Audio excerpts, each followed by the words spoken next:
and co-founder of DLA Night. Today, we're going to be talking with Seb, and we're going to be talking about artificial intelligence in marketing. I'm really looking forward to this. Seb, before we go any further, why don't you tell people where they can get hold of you? Yeah, of course. So firstly, thank you so much for having me on here, Tim. You're welcome. You can find me on, I have so many websites, but the main one you can find me on is marketwithseb.com, marketwithseb.com. So that's where you can find out about me, what I do, how I help business owners to buy their time back, and also recently using AI as well. So your photo on LinkedIn, you're holding up a prize, aren't you? That's right. Yes, an award. What is that? So that was an award I received about 2 years ago for the best marketing campaign within a marketing syndicate. Fantastic. Very proud moment. So you've been in you started in digital marketing about 10 years ago. Correct. Yeah. And you generally have been working for you generally work for small businesses, small to medium businesses. That's correct. Yes. So we predominantly work with, as you say, small, medium businesses, service-based business owners. We're now branching out, and we do work with other industries, and we're doing a little bit more B2B side of things as our agency grows and expands. But that's always the core of who we wanted to help, because that's been ourselves from day dot. So we're very, very passionate about, in particular, small, medium business owners as well. So you in terms of getting into AI, I guess, like many people, AI just seemed to appear one day, and we've kind of needed to get used to using it. So how did you get into AI? Well, initially, I'll be honest, I ignored it when it first came out, around about, I think it was a year ago, when it still when it became popular and people were talking about it a lot. At first, I was like, not too worried about it. There's a lot of hype, wasn't there? Yeah, just ignored it, thought it was kind of a fad. And then I had a lot of my clients asking me about AI, and they were saying, can you look at this AI tool? Can you look at this AI strategy? And I thought, well, my clients are starting to ask me about it. I probably should get to grips with it myself, at least have an understanding. And yeah, so I really just did a lot of trial and error, looked at the obvious ChatGPT, did some research and looked at other tools. So I used some tools related to video editing with AI. And yeah, I was just blown away, because, as I say, at first I thought it was just a fad. It was just a whatever it was. Didn't think it would be as powerful and as useful as it is now, especially for a lot of things that myself and our clients do. So explain to us what AI is, and assume I know nothing about AI. Explain it to me. Of course. So the best way I could explain it in layman's terms is it effectively can be your own personal assistant. So if I talk about ChatGPT as an example, a lot of us are familiar with it. For those of you who are not, it basically generates content and information for you based on a specific input. So for example, and this is why I say it could be your own personal assistant, if you wanted to have a blog post written about your business, normally you would have to write it yourself, or your marketing person would do it, or you'd outsource it, or whatever. The point is, you would have to, or someone would have to manually write it.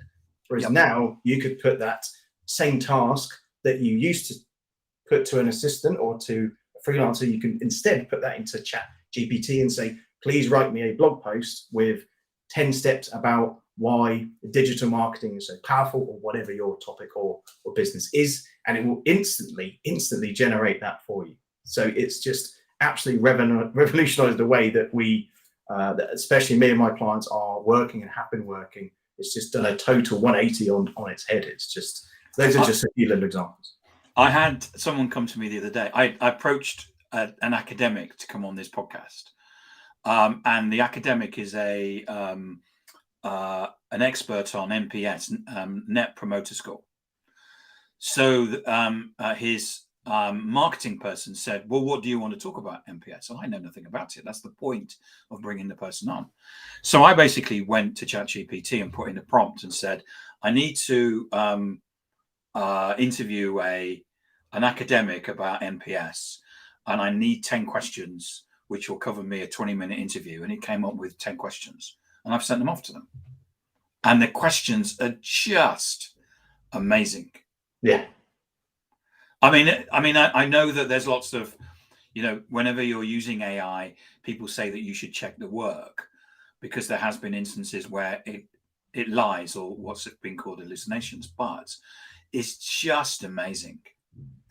Yeah, that's what I found as well. And exactly as you've said it, there's been a lot of cases where I have checked it and I thought actually they've probably articulated it better than I could have on certain things. Yes. It's like, whoa. So yeah, as I say, it's just really is my own personal assistant for a lot of things. And I'm starting to learn more and more about it every day. And the more I use it, the more ideas I have behind how myself and my clients can use it as well. So what do you think's changed by it? Because as you say, we can write things now that we could that you're an intelligent person, you can write intelligent content, but here we are with an AI assistant that can write better things than you. Yeah, that's exactly it, and it even goes further than that. So this is something that I've heard, and this is something that I'm kind of testing out. But as well as being able to generate the content, there's even AI tools where you can generate additional prompts that can then upload that content to a certain platform. So it used to be the AI just generated it and you'd copy and paste it, or you'd have to then still manually do something. It can even go a step further than that. And that would involve things like training the AI to do a certain task. And there's a few little technical things connecting one software to another, but that's my domain anyway, and that's my world. So it's just like I actually know how to do those things, and so it's really just so powerful in that respect. I actually wrote a prompt. For those who don't, when you type something in, they're called prompts, and I put in a prompt saying, can you write a sarcastic response to this spam email I've received, but let them down lightly? And it comes up with absolutely fantastic replies. I'd love to. And I've sent it off to a number of people. Absolutely love that. It's just, yeah, there's endless things you could use it for. It's just what I've mentioned is one of a million ideas, probably more than that. And it's so powerful because it's just its learning capacity is just unlimited. It's taking all the information that's possibly available on the internet, and it's accelerated. That's the AI phoning you. Yeah, very good. So what do you see? I mean, what is has everything changed, or what do you see has changed with that with being able to use AI? Yeah, so a lot's changed in terms of not just writing and creating content, but in terms of hiring a task force. That's something that I've been doing in terms of, so give you an idea, right now, recently I've hired a full-time virtual assistant. And I would have originally hired them to, create content and do video editing and all the rest of it. Whereas now I'm actually hiring them to look into some AI specific tools that do all those tasks and basically manage that task as well, and series of tasks. So it's very powerful in that respect. And yeah, it's just totally changed the way that I work, where I'm just thinking of a case of, not so much what task can I get them to do, but what task can I get AI to do as well. And a little bit of my background with the marketing side is marketing automation, which is kind of a separate thing, but it does link into the AI side of things as well. So for example, you could have you've probably seen on websites where you submit a request of some kind, and you wait for someone to get back to you. You could actually automate someone replying, and you can have a kind of almost a real conversation, but it's actually an AI replying back and forth. So let's say you owned a travel business, for example. You had an inquiry come through, and someone was asking about travel deals that you have, and let's say they were doing it 2-3 in the morning, where you're obviously not going to be awake and be able to reply to that. Now, the standard thing would be, I'll just send them an automatic response, and that's fine. But to be able to have a real conversation, it actually is real, but it's generated by AI. That's another way that's really revolutionized, how we run our businesses and the way we, and when we do that as well, the customer service level for what you do also increases too.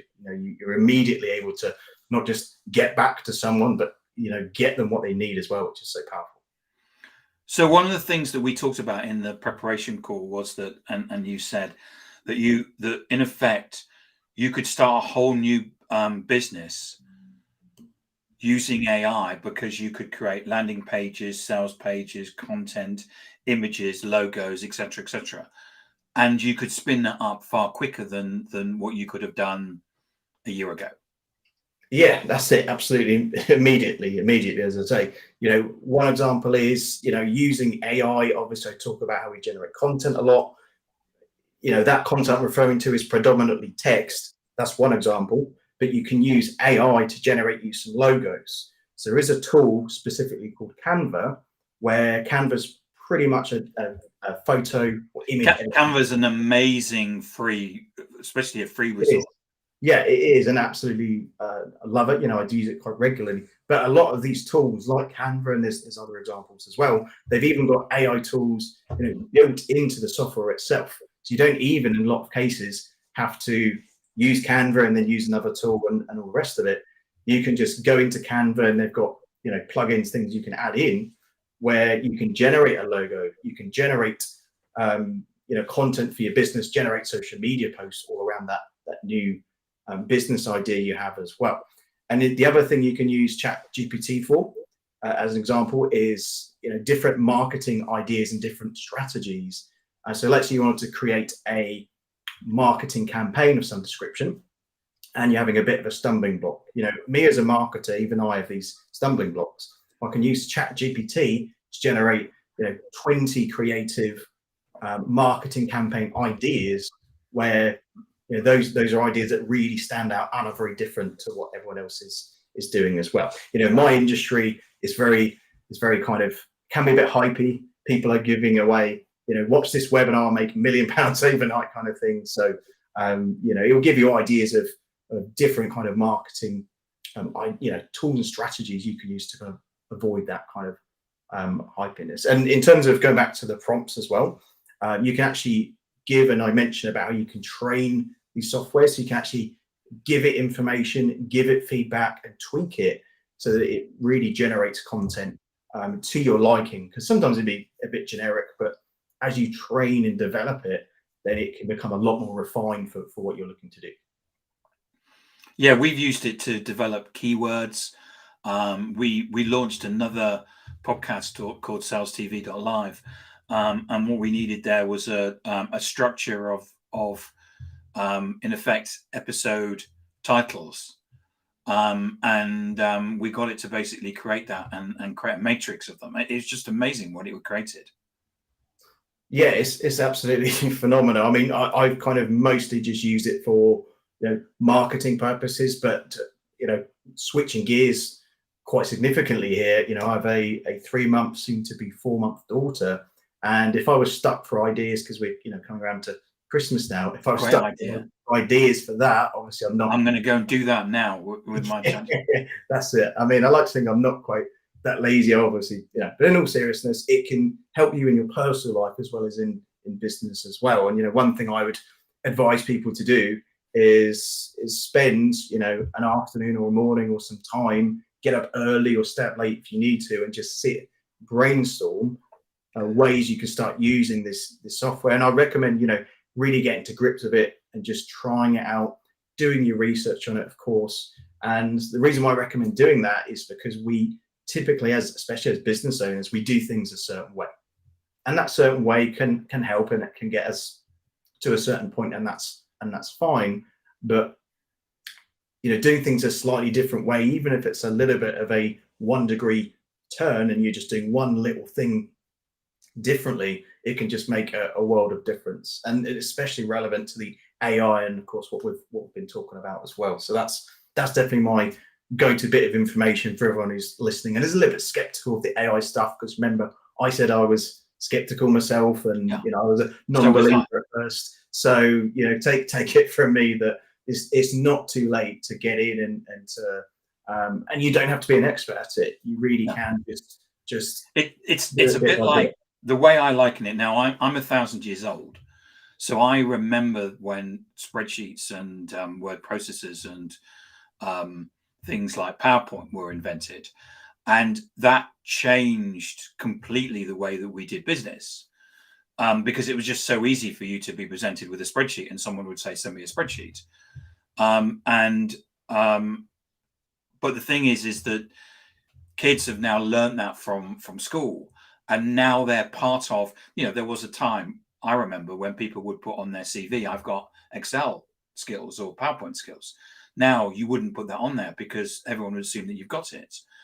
But ChatGPT, or being able to use prompts on any particular AI, is exactly the same. So it's the same type of skill as everybody's going to need to be able to do it. So as soon as somebody basically sits down in the evening or in the morning, whatever, and sits there and says, "Okay, I'm going to try this out," and get comfortable with it, and then know what it's about, the better. Oh yeah, absolutely. It's a case of it. It is like anything, when you first learnt to like drive a car, for example. Yeah. It took a while to do that, and when we first started using computers, again, it took a while to kind of learn, develop those skills, whatever it is you were doing on a computer at the time. It's just one of those, as you say, it's going to become a necessity at some point. Right now, it's kind of I'd say it's a mandatory thing, but some people probably say it's optional, but it's going to grow and scale it and really develop. And of course, there's little worries and concerns that yes, AI can be used to clone voices and things like that. But of course, as there's these problems that will happen, there'll be solutions to overcome them. There'll be things like the example I just gave. An AI is not going to know a secret word that which might be your first pet, for example. It's not necessarily going to know that. So I know that with some people there's concerns of AI, and they've probably watched too many Terminator films, and I obviously understand the concerns, and they are certainly valid. But it's, the benefits are absolutely huge, and the fact that we can access this stuff for free. It used to. I mean, AI is obviously not necessarily a new thing, but it's the fact that it's so accessible now and free to use by anyone who's got access to the internet. It's just there's no excuse not to give it a go and see what it can do for you, and just do baby steps. Just do pick one thing you want AI to do for you and to help you with, and just start with that. Don't overwhelm yourself too much from day one. Just start small. So is there anything that we need to bear in mind in terms of checking it, or brand alignment, or anything like that? Yeah, of course. So that's very important, and that will come into your prompt process as well. So and it's a case of, hey, let's say you do get ChatGPT to generate your content, you do forget to do that. It is something you can get ChatGPT to change, but having those prompts from the get-go is very important. One thing I talk a lot about with what I do and with my clients from a marketing perspective, but I think it applies to this as well, is start with the end in mind. Right. So if you're writing your content, whether it's email marketing, doesn't matter what it is, you'll probably want it written in a certain way. So you want to have the end in mind of, if you're writing to a certain audience, for example, or if there's a certain, one example I could say is I asked ChatGPT recently to write an email for me, a marketing promotion email, and it was very formal. That wasn't really my audience. So I went and I gave it a prompt to say, could you write it in a more colloquial fashion? Yeah. And it managed to do that. So it's just really having that end in mind. And again, if you had a real, assistant, you were actually saying to them, hey, I want it written in a certain way. You just got to make sure you carry those instructions over, and just have that from the get-go. And I would always just say, reverse engineering, have the end in mind, and just making sure that if you have that clear input and that effective input, then the output's going to be effective as well. I agree. And the response that I asked to be sent to the spam emails, I said, can it be sarcastic but professional? Yeah.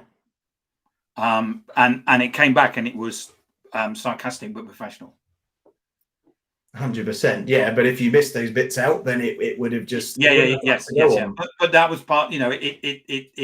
It's as good as the prompt, isn't it? Exactly, yeah. Because the thing to remember with something like ChatGPT, it has so much information in its brain that's not a brain, but in its system that you have to bear that in mind. And it's also something in terms of my business as well. If I'm creating content for a client, I'll always ask a lot of questions to that client as well. And one thing that I've seen work with ChatGPT is, and talking about the subject of prompts, is what I've seen work well is someone basically asked ChatGPT, given it all the kind of initial prompt information, and it's asked ChatGPT to ask them 20 questions about their business. So you're almost kind of doing the reverse. So ChatGPT is asking you 20 questions about who's your audience, what's your product, what's the business about, who's the company owner, so that you can then again have that clear input. So yeah, it's a bit of extra work, but it's going to be absolutely worth it if you want the right result. Seb, thank you so much for coming on and sharing your expertise about AI. It's a fascinating conversation, and I'm sure it's going to grow and get even more interesting. Where can people find you? Thanks so much. So you can find me at my website, marketwithseb.com. So at marketwithseb.com, I actually have a bit more information about not just where you can find me, but where you can actually download some of my proven campaigns for free. And a lot of these, you can actually take these proven campaigns and use AI to accelerate them and generate additional content for them. So, it's something that I give away totally free of charge. I don't believe in just giving away another ebook that people don't read. I want to give away something valuable that you can literally copy and paste, and again, use AI to really accelerate that as well. So you can find that at marketwithseb.com. Marketwithseb.com. Fantastic. Yes. Thank you so much, Seb, for coming.